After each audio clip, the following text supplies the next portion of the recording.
en el siglo XIX, trabajando 16 horas diarias dentro de una fábrica textil, llenos de hollín, donde no tenemos vacaciones ni seguro médico. Y lo primero que pasa si es que sufrimos algún accidente o alguna lesión es que nos despiden y nos dejan sin plata. Esta problemática es la que vamos a estar viendo en nuestro episodio de hoy día, con la pregunta de por qué los trabajadores decidieron reunirse colectivamente en vez de enfrentar este problema de manera individual. Bienvenidos a nuestro podcast, El legado de la clase obrera. Yo soy Cari. Yo soy Nao. Yo Pamela. Yo soy María. Yo soy Martín. Y Mafer. Qué buena manera de iniciar, Cari. Para responder a esto, primero debemos entender que el origen de las organizaciones varían según su geografía. En Europa Occidental, el motor fue la revolución industrial, que consolidó al capitalismo, haciendo que la sociedad se divida en la burguesía, que son los dueños de las fábricas y de los modos de producción, y por otra parte el proletariado, que prácticamente solo venden su fuerza de trabajo. Al sentirse hacinados de la ciudad, ellos comienzan a pensar como que yo no voy a poder nada hacer individualmente ante el gran poder económico que tienen los mismos dueños de las fábricas.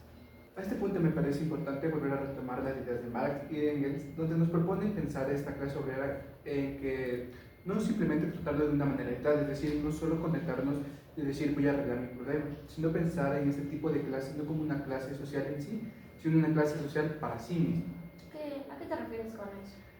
Bueno, esto nos dice que básicamente tenemos que tratar de pensar esta clase como una clase que se va a atribuir a sí mismo los problemas, es decir, una conciencia de clase, donde en parte también juega un rol fundamental el hecho de reconocer que muchas de las estructuras o muchos de los lugares donde están trabajando trata de aislar a los empleados y no intentar formar estas ideas de comunidad. Entonces es importante esta idea, sobre todo porque a partir de este punto nacen los primeros sindicatos, el intentar buscar ideas comunes con finalidades comunes ante problemas que básicamente todos los obreros estaban sufriendo en ese momento en la parte de Europa. Sí, justamente este análisis europeo que venimos haciendo es fundamental, pero sí necesitamos traer este debate hacia nuestros territorios. Y por eso es muy importante lo que nos dice Aníbal Quijano acerca de la colonialidad del poder. ¿Por qué? Porque dentro de América Latina no tenemos un proceso lineal y no es meramente económico como tal vez se da dentro de Europa, sino que más bien nosotros tenemos sesgos de la colonia como el racismo, como justamente la sociedad no dividida solo por clases económicas, sino también por la raza o por la etnia. Y me parece crucial este puente que tiendes entre Marx y Quijano, Naomi, porque si bien es cierto, los obreros europeos solamente estaban luchando contra el dueño de lo que es el capital, mientras que en América Latina se enfrentaban los obreros a dos frentes diferentes. El primero era el problema económico y el otro era la colonialidad que se estaba viviendo en ese entonces y el racismo. Entonces los investigadores Ramírez Gallegos y Stossel hablan de esto, que dicen que en estas revoluciones no era por parte de sindicatos revolucionarios, sino que eran por parte de sociedades mutualistas.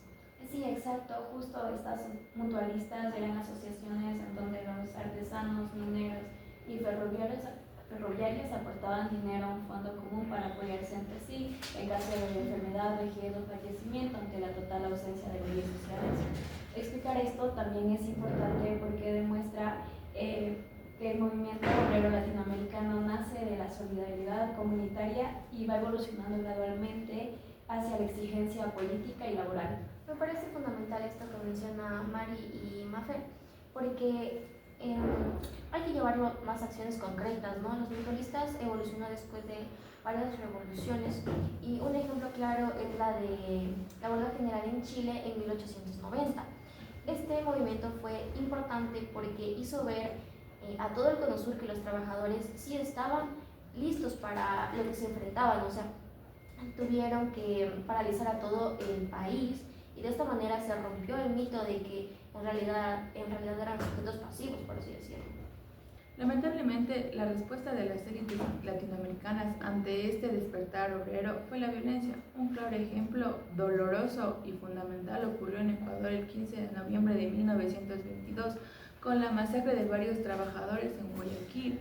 Este suceso es histórico porque, por así decirlo, fue como un bautismo de sangre al proletariado ecuatoriano. evidenciándonos cómo el Estado prefirió utilizar sus armas en contra de los ciudadanos antes de darle la jornada de 8 horas, que para mí es algo justo y necesario para una persona trabajadora. Entonces, esto obligó a este movimiento llegar a madurar y crecer políticamente. A partir de este punto que dices crecer políticamente, me gustaría retomar también los ejemplos, aquí también del Cono Sur, específicamente de Argentina con el peronismo, que dentro de esta búsqueda de politizar los sindicatos hizo que mucho de la política en ese tiempo se juntara a los sindicatos.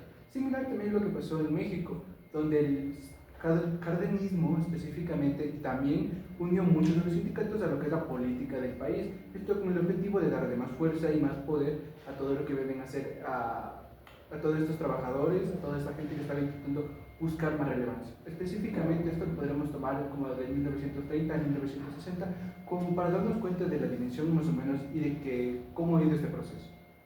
Sí, justamente es súper importante, pero como veníamos diciendo, ningún proceso es lineal y entre la década de 1970 y los 90 existe un retroceso de la organización sindical. ¿Por qué? Porque hay un gran despliegue de dictaduras militares dentro de América Latina y se consolida un modelo neoliberal que envuelve a todo el Cono Sur. Un ejemplo como muy ilustre de esto es lo que pasa en Chile con Augusto Pinochet y su plan laboral, que digamos se pinta como un plan para mejorar los derechos de los trabajadores y como para que haya mejores condiciones, pero realmente lo que pasa es que se les quita libertad para poder organizarse y va reprimiendo poco a poco esta organización sindical. Sí, y es que estas persecuciones y las privatizaciones debilitaron a las empresas y las sociedades revolucionarias no es que desaparecieron, sino que de hecho se reinventaron. Y es que cuando llegó el siglo XXI, ocurrieron a partir de este desempleo formal, surgieron nuevos actores que fueron sindicatos, sociedades de trabajos informales, y esto nos da a entender de que estas revoluciones, estos personajes no fueron estáticos, sino que fueron dinámicos, fueron cambiando conforme a las mutaciones del capital. Sí, y agregando a lo que dices, María, es increíble ver cómo hoy en día los repartidores de plataformas digitales o los trabajadores ambulantes usan la misma lógica de apoyo mutuo que las sociedades del siglo XIX. El capital cambia sus herramientas tecnológicas para fragmentarnos, pero la necesidad histórica de unirse de forma colectiva para sobrevivir y exigir derechos básicos sigue siendo exactamente la misma. Bueno, también hay que tomar en cuenta que ahora por la globalización se ha precarizado mucho más el trabajo y el desafío contemporáneo de los trabajadores organizados ya no es solo local, sino que se enfrentan a organizaciones transnacionales o corporaciones transnacionales que mudan de un país a otro, en donde tratan de pagar menos impuestos y pagarles menos a sus empleados. Por eso es necesario que los trabajadores tengan una solidaridad que pueda romper estas barreras. Exacto. Es por eso que las teorías de varios autores como Quijano siguen tan vigentes. La discriminación hacia los trabajadores emigrantes actualmente, tanto dentro de América Latina como en los países del norte, demuestran cómo esa asignación de los peores trabajos son los resultados de como algo racial o colonial. No se puede desligar a la defensa del trabajador de la lucha en contra de la discriminación en él mismo. Por eso me parece importante volver a retomar la idea que propone Marx y Engels respecto a esta idea de la conciencia de clase y pasar a pensarse para sí mismos, específicamente por cómo el trabajo o las asociaciones de trabajadores está actualmente. Debido al trabajo en casa o trabajo diferenciado, muchos de estos trabajadores ya no se ven, no comparten ideas comunes, no pueden llegar a formar un congreso o una sociedad en sí que ayude a formar sus ideas, compartir sus inquietudes, compartir lo que les ve bien, etc. Entonces, volver a retomar esta idea de una conciencia para sí mismo, una conciencia de clase para sí mismo que se encargue de identificar las estructuras y modificarlas para buscar una buena manera de implementarse a la sociedad es importante. Sí, justamente todo lo que veníamos diciendo es súper importante y por eso, sobre todo, necesitamos revisar lo que pasó antes.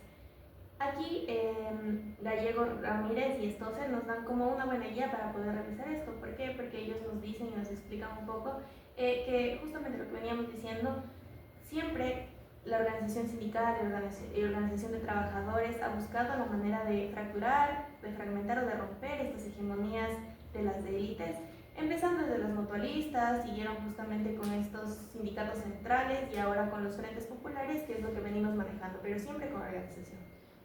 Estoy totalmente de acuerdo contigo, Naomi, y para concluir este análisis nos regresamos a la pregunta inicial en el cual, ¿por qué luchar colectivamente? Y es que para realizar un diálogo entre actores e historia, los trabajadores solamente tenían esta herramienta, esta única herramienta que era luchar colectivamente.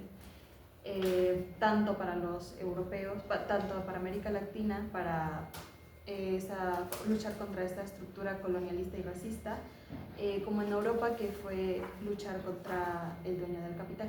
Bueno, es así como concluimos este espacio. Derechos que hoy asumimos como normales, como las vacaciones, la seguridad social, no fueron un regalo de las élites, sino que fueron conquistas logradas a través de huelgas y sacrificios históricos. Además, no tenemos que olvidarnos que parte de nuestra región, América Latina, también juega un rol fundamental en esta constitución de los sindicatos. El hecho de reconocer, darles voz y seguir continuando con su legado, seguir dándoles la importancia que se lo merecen, es importante, sobre todo reconocer en la sociedad actual. Muchas gracias. Gracias. Aquí me parece importante retomar un poco las ideas que propone Marx y Engels respecto a pensar En contra de la discriminación aditaria, justo la última palabra, mierda, de la lucha en contra de la discriminación identitaria.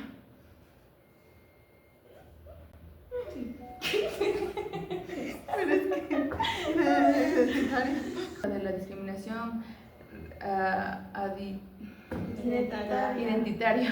De su identidad. Toma 40. Engels respecto a esto de la conciencia social, específicamente. ¿Por qué?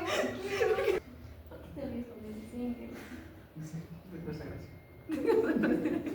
No me acuerdo de la